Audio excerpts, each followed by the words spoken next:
Hi everyone, thanks for having me. I want to particularly thank the Murray LLS for inviting us to talk on this project that we're working on together, and also just acknowledge the support and funding that we've got from the Murray LLS to run this project, and the work of the RGA, that's the Rice Growers Association, to help us bring this together. The other thing, I guess, before I start, I also just want to flag that, look, listening to Tess and Gillian, Sam, and and the whole group talk about the sustainability frameworks that are out there and the approach, it's so exciting and fabulous to hear how similar the thinking is and the approaches are. And I guess it's we're just beginning this process, and I'll take you through why we're doing it and where we're getting at. But a lot of the whys are obviously exactly the same. And that's, I guess, an encouraging thing to hear. And it just shouts out for me that the idea of having collaboration across each of the commodities that many of our growers who grow multiple crops or have different types of businesses, to ensure that we've got that collaboration. It's really quite exciting to have heard everybody. As Kimberly mentioned, just a quick snapshot of SunRice. SunRice it started in the Riverina 70 years ago, and it was really a co-op of Australian rice growers. And since then, it's expanded, and you can see all the brands there, just to sort of give you a snapshot of the different kinds of foods that SunRice now is engaged in. But I think what's important to note, and why I wanted to share this with you, is that our involvement allows that kind of whole supply chain approach from paddock to plate, and I've heard that now from Tess in relation to the beef, from Gillian and Sam as well, in terms of the approach and connection to consumers. So Sam, I think you said every time you eat, you participate in farming, and I think that's a really fantastic thing for us all to remember, and something that we as a marketing and branded company are able to help get that message out from many of our growers. So I thought I'd start with a sort of a different perspective, and look at it from the customer and consumer demand side. We've all kind of mentioned that it's really quickly becoming a cost of operating, that consumers and retailers, it's not just a nice to have anymore. Absolutely. Producers are being asked for these credentials up front prior to being listed in retailers. I think Gillian mentioned that many times the credentials that are developed by the producers themselves are becoming part and parcel of the credentials that the retailers or other customers are starting to talk to. And you can see here just some really high-level snapshots of the why. This is from some recent research that looked at, over 2,000 consumers in Australia, and it's very clear that consumers want to know more. Brands like SunRice have been trusted for years, clean and green and really trusted, and they know that when they buy this product, it's a really trusted product. But over time, what it's going to take to maintain that trust is changing, and we do need a lot more detail, a lot more data, and that's where the frameworks come in.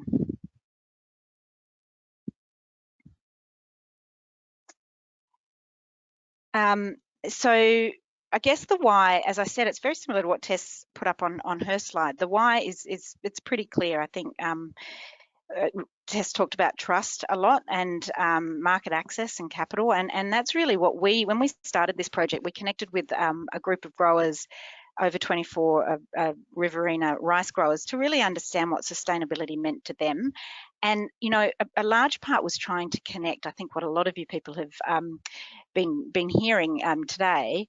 It was about, how do we tell consumers more about what we do already? We've got some really fantastic stories, as well as achievements, as well as data and proof about what we're doing. So in the first instance, what we sort of focused on was building platforms to share the stories.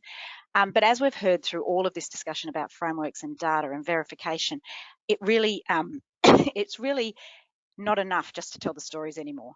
So we do perform incredibly well as an industry in terms of our performance on sustainability, and I think hopefully many of you know that the Australian rice grown uses 50% less water than the global average, that the incredibly high yielding results as a result of a lot of great work by growers and the industry to keep pushing forward in that sustainability space. So we know that we do that, but as I said, we're getting higher demands from many of our retailers and our customers in terms of being able to prove that, in terms of being able to drill down to what that really means and how it works and how it happens. You know, and what has been fantastic in this project is that we've made sure that as we're developing the framework, which is entirely a grower-led framework, we're connecting with each of our stakeholders, you know, Aldi, Coles, Woolies and others, and our key customers like Nestle and Kellogg's to make sure that what we're producing makes sense to them.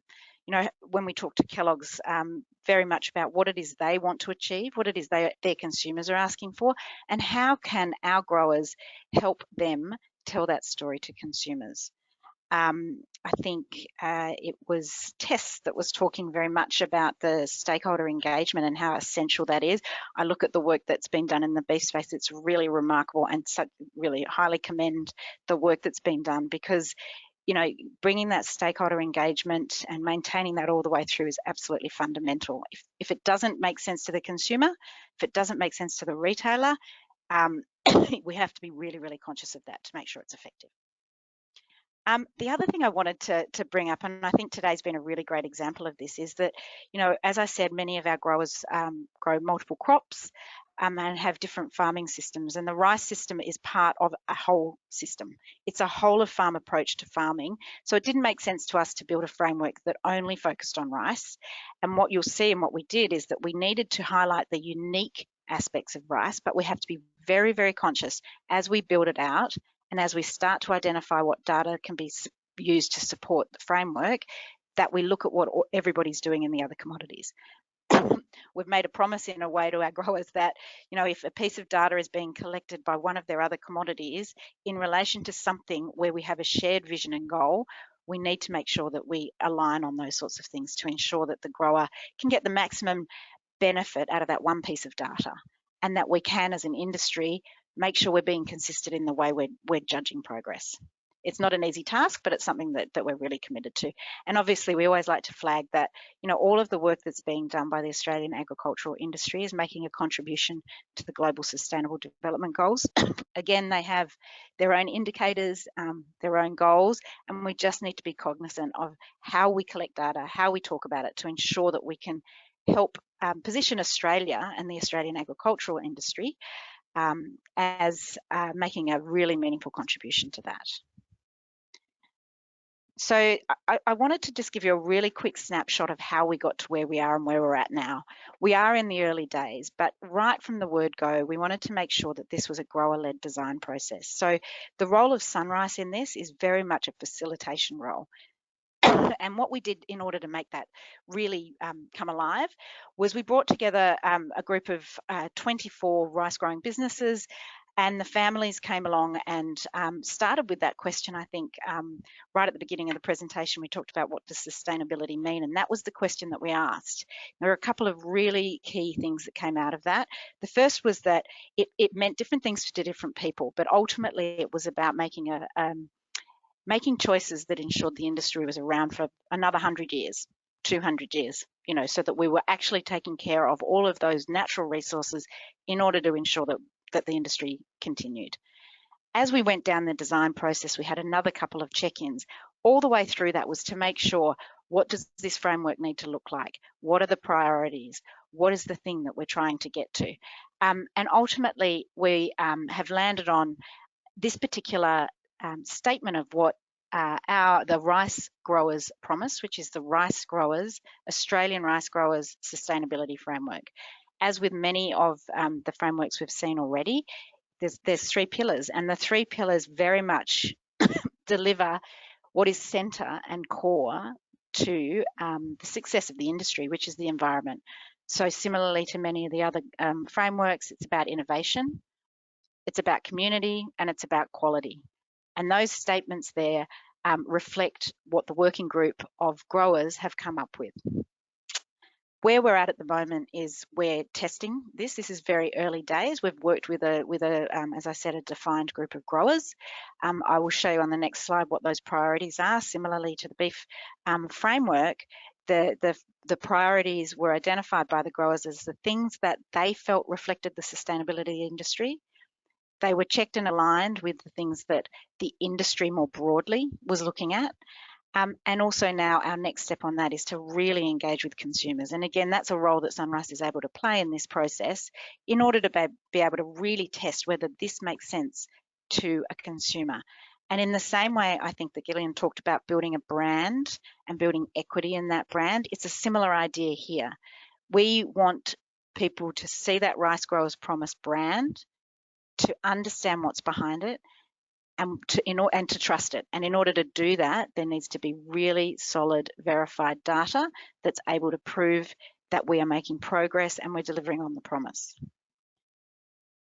So as I said, there's a number of pillars, the 3 pillars, and under each of those pillars are priorities. It's a set of about 13 priorities. I suspect, similarly to what has been done in many other frameworks, there'll be priorities within those priorities, things that we'll work on together more quickly than others. I also think it's worth looking at the similarities. So, you know, soil health is something that comes up in many of these sustainability frameworks. And as I said before, it's really important that we try to work as an industry to understand how we will measure and talk about that, to ensure that when we go back to the consumer as an industry, we're able to talk about that in a way that's very, very consistent. So I guess that's what we wanted to share with you now. It really is absolutely a work in progress. And we're really excited about the next phase. So we're going through a process of further consultation with growers and customers and consumers, and obviously developing the goals is the really next solid piece of work. But for now, we're at the point of testing these priorities, making sure they make sense to our growers and reflect what sustainability means to them. So thank you.